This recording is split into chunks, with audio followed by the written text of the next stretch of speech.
Hello friends, welcome to determinant study.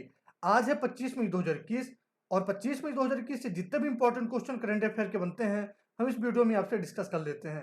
अगर आप channel पे नए हैं तो कृपया चैनल को सब्सक्राइब कर दें और बेल आइकॉन दबाना ना भूलें ताजा अपडेट प्राप्त करने के लिए। इस वीडियो की पीडीएफ फाइल आपको डिस्क्रिप्शन पर दिए हुए लिंक से प्राप्त हो जाएगी। तो चलिए पहले क्वेश्चन की ओर बढ़ते हैं। किस हॉकी टीम ने जीता एटीएन ग्लिचिज पुरस्कार? इसका राइट आंसर है option A, India. Hockey India ने देश में खेल में वृद्धि और विकास में योगदान के लिए प्रतिष्ठित एटीएन ग्लिचिज पुरस्कार अवार्ड जीता है। हॉकी इनवाइट्स वर्चुअल कॉन्फ्रेंस के दौरान खेल के शासी निकाय इंटरनेशनल हॉकी फेडरेशन द्वारा पुरस्कारों की घोषणा की गई है। अगले क्वेश्चन की ओर हम बढ़ते हैं। चक्रवाती तूफान ताउते के बाद भारत में किस चक्रवाती तूफान के आने का खतरा मंडरा रहा है? इसका राइट आंसर है ऑप्शन बी, यास।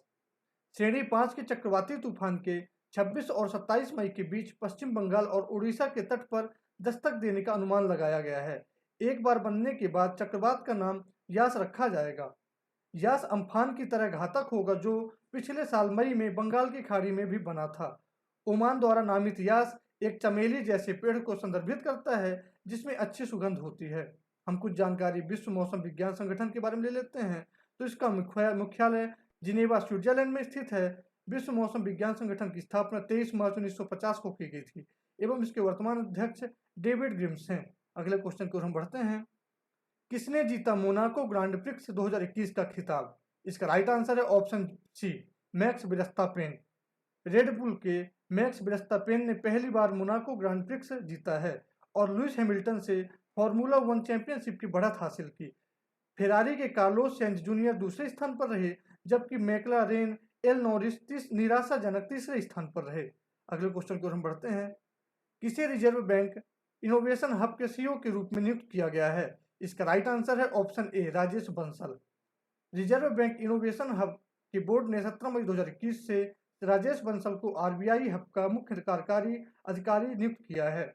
आरबीआई हब ने एक बयान में कहा, reserve bank innovation hub fintech अनुसंधान को बढ़ावा देने और नवोन्मेषकों और स्टार्टअप के साथ जुड़ाव की सुविधा के लिए आंतरिक बुनियादी ढांचे का विकास करेगा। अगले क्वेश्चन की ओर हम बढ़ते हैं। किस प्रकृतिवादी व्यक्ति को टेम्पल्टन पुरस्कार 2021 से सम्मानित किया गया है? इसका राइट आंसर है ऑप्शन सी, जेन गुडाल। प्रकृतिवादी जेन गुडाल को जानवरों की बुद्धि और मानवता पर उनके जीवन के काम की मान्यता में टेम्पल्टन पुरस्कार के 2021 विजेता के रूप में घोषित किया गया है।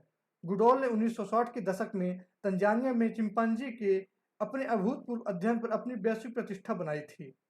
हम कुछ जानकारी टेम्पल्टन पुरस्कार के बारे में ले लेते हैं। तो ये पुरस्कार एक जीवित व्यक्ति को दिया जाने वाला एक वार्षिक पुरस्कार है। इसकी स्थापना 1973 पे की गई थी।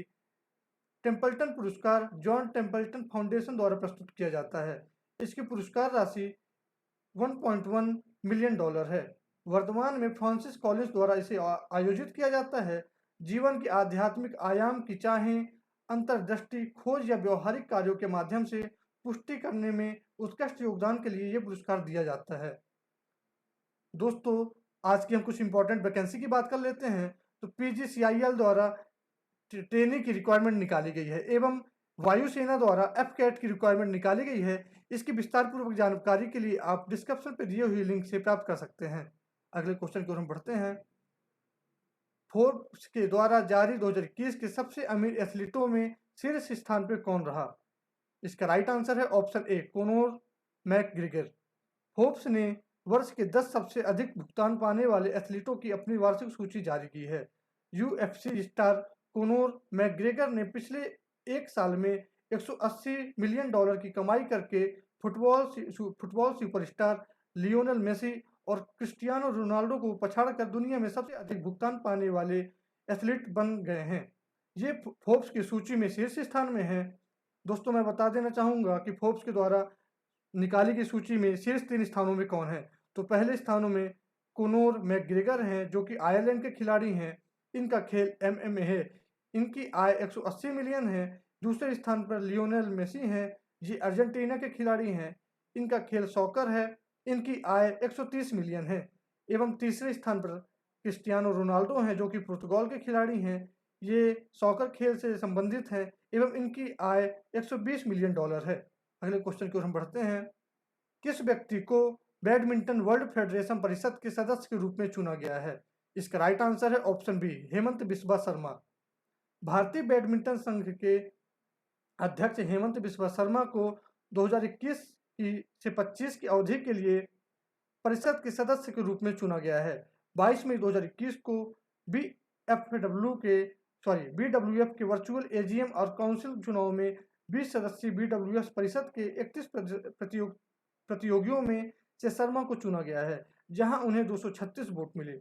वह बैडमिंटन एशिया के उपाध्यक्ष और असम के मुख्यमंत्री भी हैं। हम कुछ जानकारी बैडमिंटन वर्ल्ड फेडरेशन के बारे में ले लेते हैं।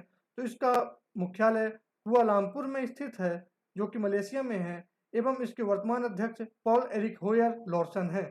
अगले क्वेश्चन की ओर हम बढ़ते हैं। आयुष्मान भारत क्रियान्वयन में कौन सा राज्य पहले स्थान पर रहा?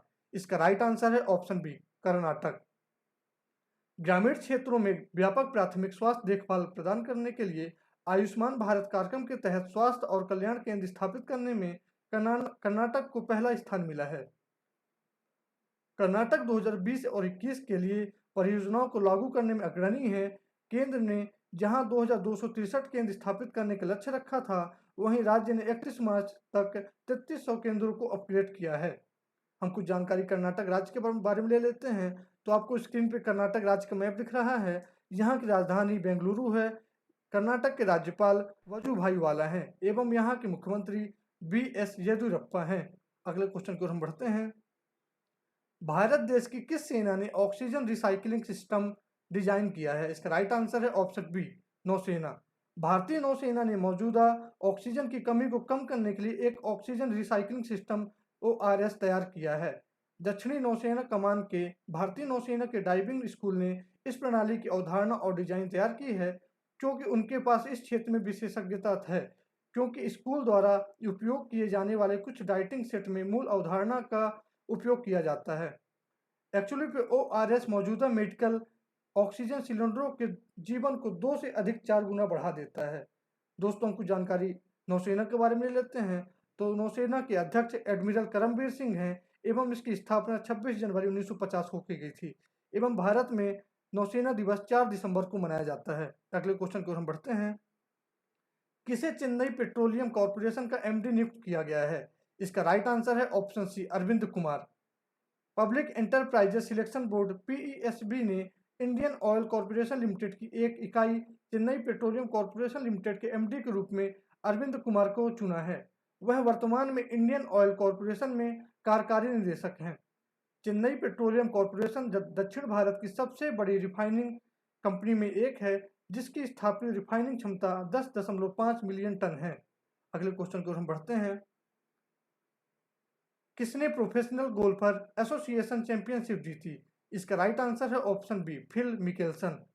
गोल्फ में फिल मिकेल्सन ने 23 मई 2021 को ब्रुक्स कोपका और दक्षिण अफ्रीकी लुइस होस्ट उइजन पर 2 शॉट के साथ प्रोफेशनल गोल्फर एसोसिएशन चैंपियनशिप जीती और इतिहास में सबसे उम्रदराज मेजर विजेता बन गए हैं। यह जीत मिकेल्सन के करियर की 6ठी मेजर चैंपियनशिप जीत है एवं वे 2013 के ब्रिटिश ओपन के बाद से उनकी पहली जीत है। उन्होंने 1959 में PGA चैंपियनशिप जीतने वाले जूलियस बोरोस के पिछले रिकॉर्ड को भी पीछे छोड़ दिया है। दोस्तों, हमारे आज के क्वेश्चन यहीं पे समाप्त होते हैं। मेरे द्वारा आपके लिए एक क्वेश्चन लाया गया है, जिसका आप आंसर मुझे कमेंट बॉक्स में दे सकते हैं। राजा भोज किस वंश के शासक थे? ऑप्शन है सातवाहन, पेशवा, परमार, साका। इसका राइट आंसर आप मुझे कमेंट बॉक्स में बता सकते हैं। दोस्तों, मेरे द्वारा पिछली वीडियो में पूछे गए क्वेश्चन का मैं आपको आंसर बता देता हूं। तो क्वेश्चन इस प्रकार है, भारत के 9वें राष्ट्रपति कौन थे? आपके सामने मैंने ऑप्शन रखा था, प्रतिभा देवी पाटिल, कैलाश नाथ काटजू, शंकर दयाल शर्मा, प्रणब मुखर्जी। तो इसका राइट आंसर है शंकर दयाल शर्मा। भारत के 9वें राष्ट्रपति शंकर दयाल शर्मा थे, जो कि मध्य प्रदेश से संबंधित हैं। दोस्तों, आज की वीडियो यहाँ पे मेरी समाप्त होती है। अगर आपको ये वीडियो पसंद आए तो कृपया लाइक करें और ज़्यादा से ज़्यादा लोगों में शेयर करें। धन्यवाद।